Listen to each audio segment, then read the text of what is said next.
soltanto una sfera di fuoco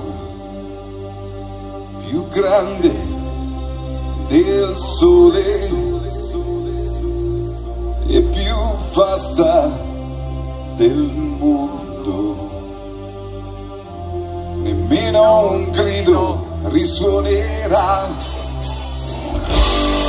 e catene di monti coperte di pelle saranno confini a foreste latenti, ma in mano d'uomo le toccherà e solo il silenzio come un sudario si stenderà tra il cielo e la terra per 1000 secoli almeno.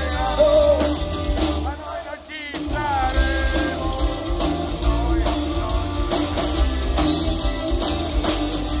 inverno, estate che viene al mare, intora un canto fra 1000 occhi, fra le macerie delle città, fra case e palazzi, che lento il tempo scretorà, fra macchine e case risorgerà il mondo nuovo.